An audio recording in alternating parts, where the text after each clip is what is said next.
بالله من الشيطان الرجيم. بسم الله الرحمن الرحيم. آمن الرسول بما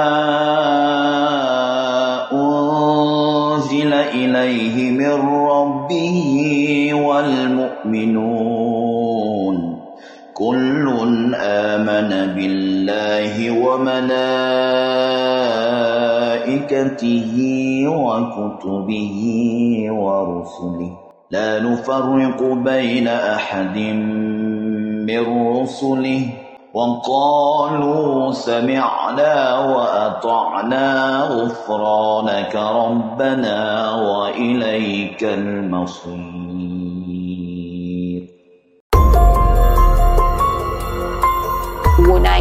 naik ke sungai tu.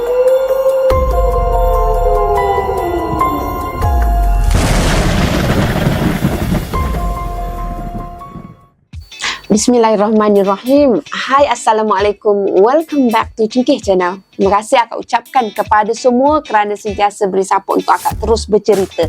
Hari ini akak akan sampaikan satu kisah seram yang bertajuk Saka yang diwarisi tanpa surat perjanjian. Tapi sebelum tu akak doakan agar kita semua dipermudahkan segala urusan, dilimpah ruahkan rezeki dan diberikan kesihatan yang baik. Jangan lupa korang untuk doakan kepada ahli keluarga kita, baik yang masih hidup maupun yang telah meninggal dunia, insya-Allah. Amin ya rabbal alamin. Jom bersama dengan akak.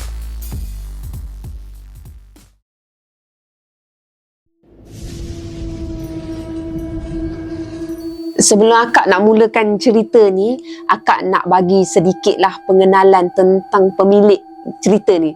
Nama pemilik cerita ni Fakrul tau. Dia berasal dari Segamat Johor. Lepas tu dia sedang melanjutkan pelajaran dekat Politeknik masa dia sampaikan cerita ni. Cerita dia macam ni. Ada satu hari tu macam biasalah, selepas habis kuliah, Fakrul ni dia teruslah balik ke rumah dia. Ketika tu yang berada dekat rumah cuma Fakrul dengan Luqman. Sebab yang lain dah balik ke kampung. Jadi Fakrul ni dia bukannya tak suka nak balik ke kampung. Cuma Fakrul ni dia suka lepak dekat rumah dia. Sebab dekat rumah dia ada wifi sendiri. Bagi Fakrul ni hanya dengan wifi lah dia mampu untuk hidup. Sebab Fakrul ni suka main game online time tu. Berbezalah dengan Luqman. Sebab Luqman ni dia ni laki perempuan sikit. Jarang lah Fakrul ni dia tengok Luqman berada dekat rumah tu. Walaupun macam tu, kalau ada masalah, Fakrul lah tempat dia datang mengadu si Luqman ni. Macam biasalah, sampai je dekat rumah kan, Luqman dia terus lah bukakan laptop dia. Selang beberapa minit jugalah Fakrul ni dia perasan yang Luqman ni dah bersiap dah nak pergi keluar. Riak wajah Luqman ni menunjukkan yang dia ni dalam keadaan yang dilanda masalah. Atau muka bermasalah macam tu lah, ada masalah macam tu. Jadi Fakrul ni dia diam je. Dia tak adalah nak tanya apa-apa dekat Luqman tu. Sebab Fakrul ni dia tak tahu semua benda boleh dikongsikan ke tidak. Macam tu lah. Masuk ke hari tu, dah 2 hari tau Luqman tu tak balik ke rumah. Jadi perkara tu bukanlah perkara yang luar biasa pun. Sebab memang pernah sampai 5 hari Luqman tu tak balik ke rumah, sampai kan kuliah pun dia tak datang tau. Jadi biasalah untuk si Fakrul ni, tak ada apalah kot. Standard lah, orang bujang kan, student lagi, bukan adik-beradik. Kalau adik-beradik kita rasa pelik macam tu, ni kawan yang biasa tak balik. Itu kita anggarkan sebagai tak adalah rasa risau sangat macam tu. Jadi Fakrul ni dia tak endahkan lah. Lepas tu dia teruskan lah dengan dunia game dia, duk main game apa semua. Steady lah. Masuk hari yang ketiga, hari tu Luqman dia tidur awal sebab badan dia kurang sihat. Akibatnya terlebih bermain game. Ambil pengajaran ni korang, jangan lebih sangat main game, bahagikan dengan rehat. Luqman masa tu dia balik ke rumah. Lepas tu Fakrul ni dia tak endahkan lah pada Luqman tu. Langsung tak endahkan. Fakrul ni dia rasakan macam diperhatikan. Lepas tu seketika tu lah dia buka lah mata dia. Masa tengah tidur tu dia tengok Luqman dah berada dekat luar pintu bilik dia, tengah memerhatikan kepada Fakrul ni. Agak lama jugalah si Luqman tu perhatikan Fakrul. Mungkin dia tak perasan yang Fakrul ni tengah perhatikan dia juga. Sebab bilik Fakrul ni gelap tau.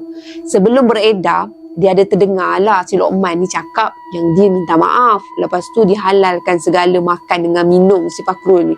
Sungguh pelik lah Fakrul pada malam tu. Tapi sebab badan Fakrul ni agak kurang sihat kan, makanya Fakrul ni dia teruskan tidur. Dia anggap macam benda tu biasa je lah, tak ada apa pun yang dia perlu risaukan. Dia biasa-biasa je macam tu.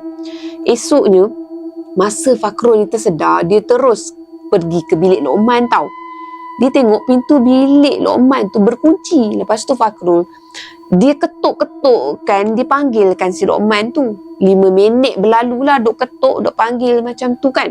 Masih juga tak mendengar sebarang jawapan daripada Luqman kat dalam. Langkah terakhir, Fakrul ni dia fikir dia nak pecahkanlah pintu bilik tu. Tiba-tiba Fakrul dia ada terdengar tau Luqman bersuara time tu. Luqman cakap yang dia ni tak ada apa-apa. Tapi suara Luqman masa tu dia agak sedikit garau lah. Lepas tu Fakrul daripada dia mula-mulanya dia risau sikit. Lepas tu kerisauan dalam hati tu hilang lah bila Luqman tu bagi respon macam tu.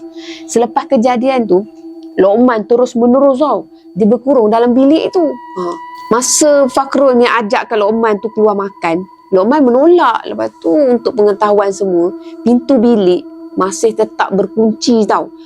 Hanya komunikasi 2 hala lah macam tu menerusi pintu bilik tu je. Tak adalah buka tengok muka, memang tak adalah. 3 hari berlalu, pintu bilik masih juga berkunci. Pada firasat Fakrul lah, dia ada mengatakan, maksudnya dia fikir macam ni lah, ada benda ni yang dah berlaku dalam bilik ni. Sebab dari bilik tu dia mengeluarkan bau busuk tau, bau bangkai, ibarat macam tu lah, bau yang sangat kuat, busuk yang teramat sangat. Pada mulanya sangkaan Fakrul ni cuma mengatakan mungkin tu Luqman ni dah terkencing kot, ataupun dah terberak kot dalam bilik tu. Sebab dia malu kot nak keluar, dia teruslah berkurung kat dalam bilik tu. Logik ke kalau dah terberak kawan tu? Tapi itulah apa yang difikirkan oleh Fakrul pada ketika tu. Jadi malamnya tu pula, Fakrul ni dia ada dengar bunyi jeritan yang kuat daripada bilik tu. Fakrul dia teruslah berlari, dia pergi ke bilik tu. Dia nak tengoklah kan apa yang berlaku kat situ. Oleh sebab pintu masih juga berkunci, Fakrul ni dia terus pecahkan pintu bilik tu tanpa berlengah lagi time tu. Dalam kegelapan bilik tu, Fakrul ni ada ternampak tau, macam kain putih. Kain putih tu terbang menuju ke tingkap bilik.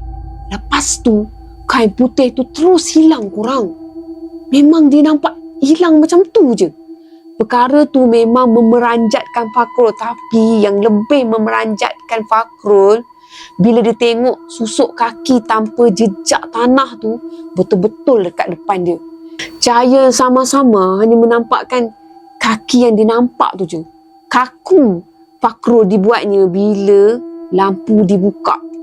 Rupanya yang di depan dia tu korang, Luqman tau. Susuk tubuh tu dah tak bernyawa dah dekat depan Fakrul.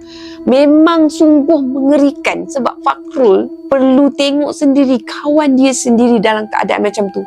Mata Luqman tu dah terbuka menunjukkan macam dia dalam keadaan yang menahan kesakitan yang sangat-sangat sebelum kematian dia. Lidah dia agak terjelir dan dia kelihatan ada najis tau keluar daripada bahagian bawah tu lah. Bersepah tau najis dia dekat bawah pada mayat Luqman tu. Depan mayat tu kelihatan telefon yang Luqman gunakan untuk merakam aksi terakhir dia. Memang agak menyeramkan walaupun ini bukan berkaitan dengan hantu. Tapi kalau korang berada di tempat Fakrul tu, korang dah rasa tahu dia punya keseraman dia, macam mana dia boleh tengok perkara macam tu. Terpaksa tengok dan dia orang yang pertama yang tengok tu. Malam tu juga Fakrul ni ditahan untuk diambil keterangan. Masa tu dia tengoklah keluarga Luqman tu datang untuk proses pengecaman. Lepas tu kawan-kawan serumah semua turut hadir lah untuk membantu bagi keterangan kan.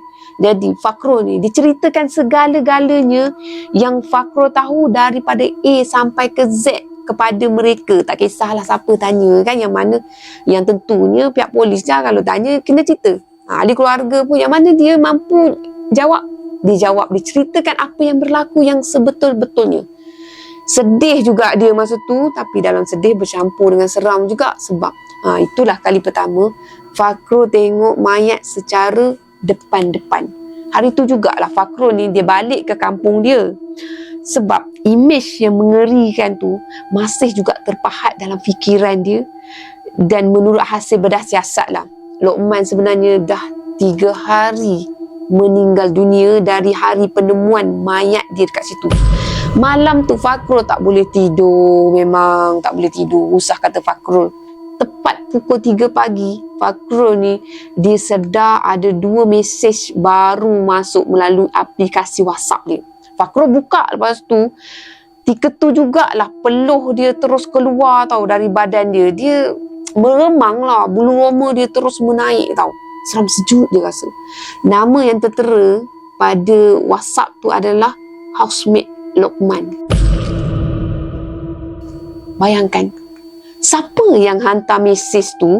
Sebab telefon Luqman ada bersama dengan pihak polis untuk dijadikan sebagai bahan bukti. Dalam mesej tu dia tulis macam ni.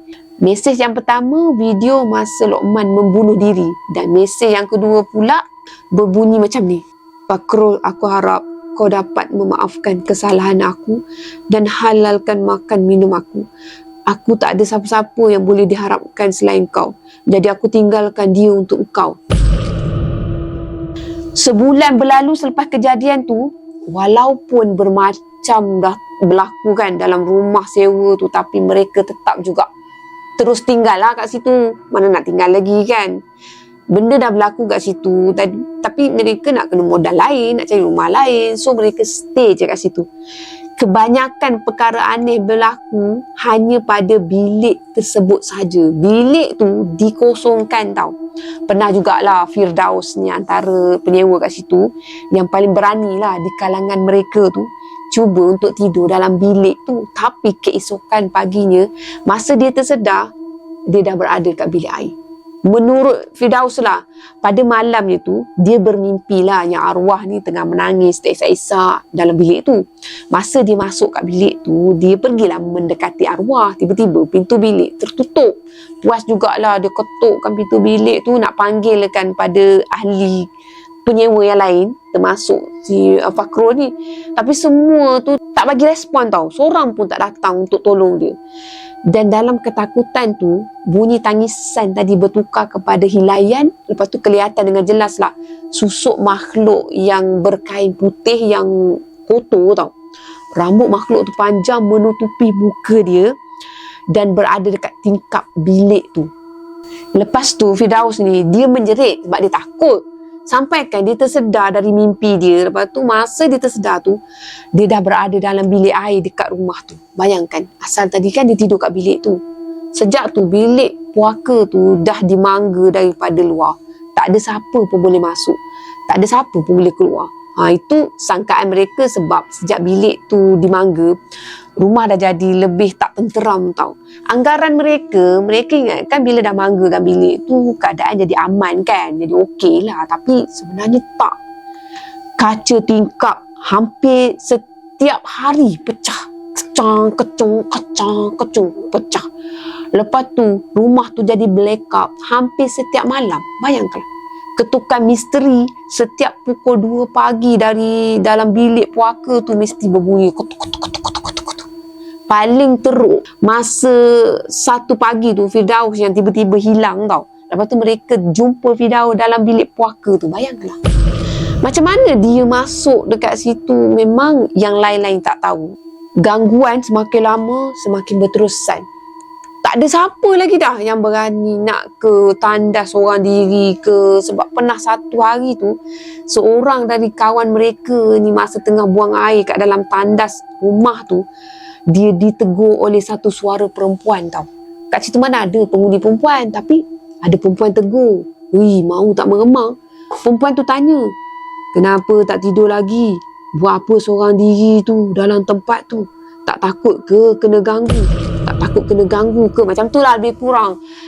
Kalau awak takut, saya boleh temankan. Selepas tu, suara yang disulami dengan hilayan tu, dia jadi sayup-sayup je.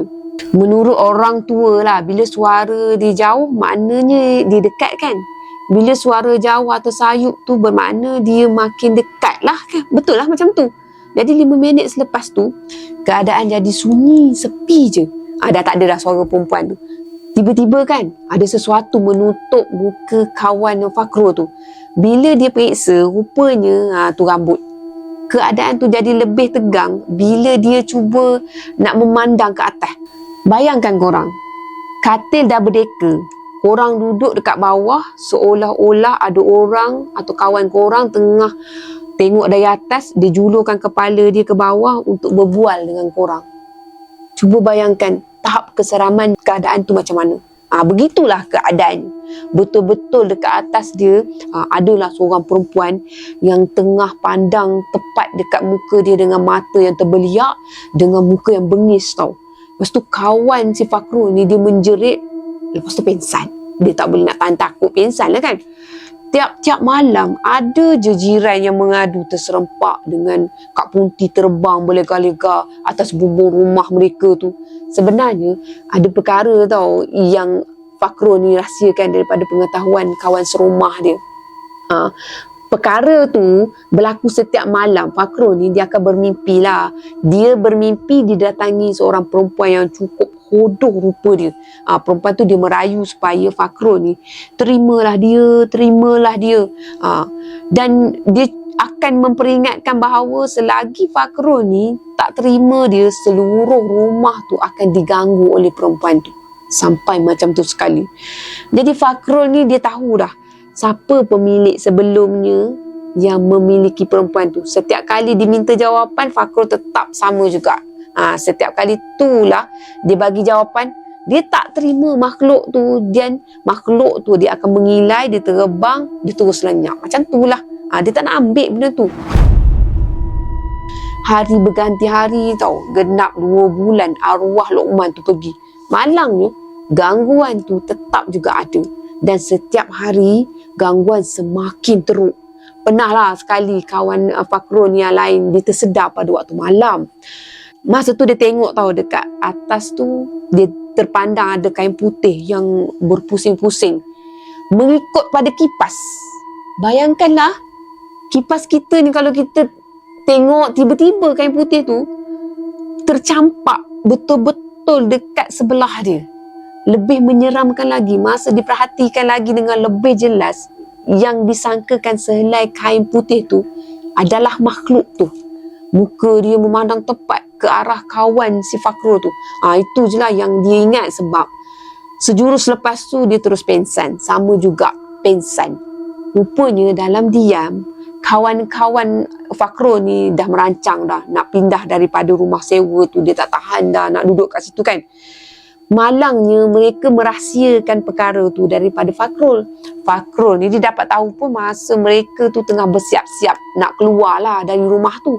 Alasan mereka merahsiakan nak keluar dari rumah tu sebabnya mereka ni beranggapan bahawa makhluk yang mereka jumpa dalam rumah tu jelmaan Luqman yang roh dia tak tenteram. Kononnya Luqman tu, bukan Luqman lah, penampakan tu macam roh Luqman tu kan, dia nak balas dendam ke atas Fakrul ni. Macam tu lah, sebab gagal nak selamatkan dia. Sebab dari penceritaannya macam Fakrul ni tak cuba selamatkan dia kan. Lepas tu Fakrul dia cubalah pujukkan kawan dia tu untuk turut samalah berpindah mengikut mereka. Tapi malangnya perasaan takut mereka tu melebihi hubungan bertahun yang dah terjalin tau. Lebih teruk lagi, nama Fakrul ni dah buruk dalam politeknik tu.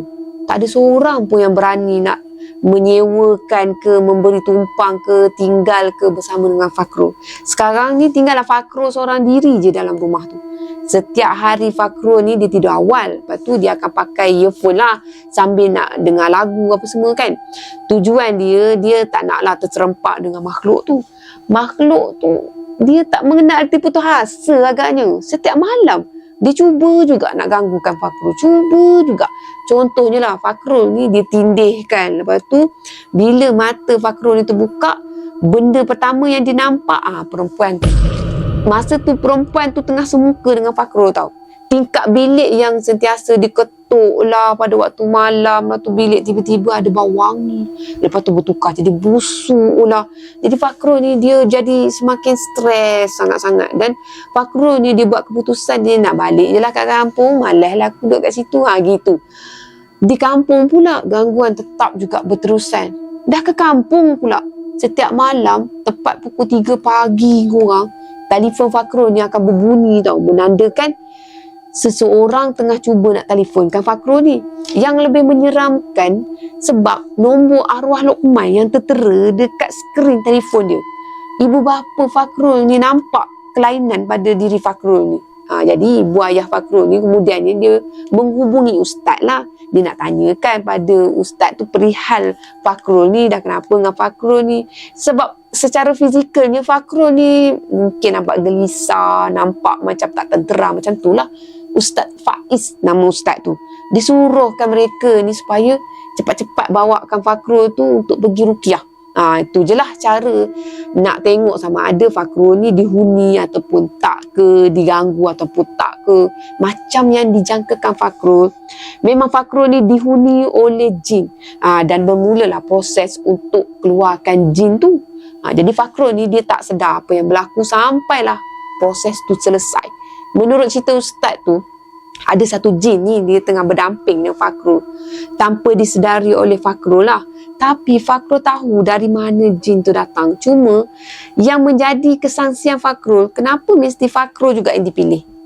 Kenapa ya? Kenapa Fakrul? Selepas kejadian tu, Fakrul dia tetap teruskan pengajian dia, alhamdulillah. Fakrul juga dia dah melebihkan masa dia untuk beribadat pun alhamdulillah, dan dikurangkan masa untuk aktiviti duniawi yang melalaikan macam main game kan. Dan selepas peristiwa tu Fakrul ni dia dah tak menggunakan perkataan aku kau lagi. Sekarang Fakrul dibahasakan diri dia sebagai saya. Fakrul tahulah peristiwa tu kurang menyeramkan, dan ada jugalah yang bagi tahu yang cerita dia tu mengarut macam tu. Tapi ingatlah bahawa kita lalai dan kita lupakan diri dia, diri Allah yang Maha Kuasa. Semakin mudahlah jin ni setiap kali kita lalai ataupun syaitan ni nak datang mendampingi kita. Oleh sebab tu kita kena sentiasa beringatlah supaya sentiasa mengingati Allah Subhanahu Wa Taala. Walau dalam apa jua keadaan, susah atau senang, kita kena sentiasa ingat pada Allah dan sentiasa bermohon perlindungan hanya pada Allah. Allah juga sebaik-baik tempat untuk kita mohon perlindungan. Alhamdulillah. Sekian untuk kisah kali ini. Sekian saja untuk kisah pada kali ini. Apa yang baik sama-sama kita ambil jadikan sebagai toladan. Apa yang buruk sama-sama kita ambil jadikan sebagai sempadan. Akak mohon maaf andai ada kekilafan. Jangan lupa untuk like, share dan subscribe. Baik korang. Assalamualaikum. Terima kasih. Bye.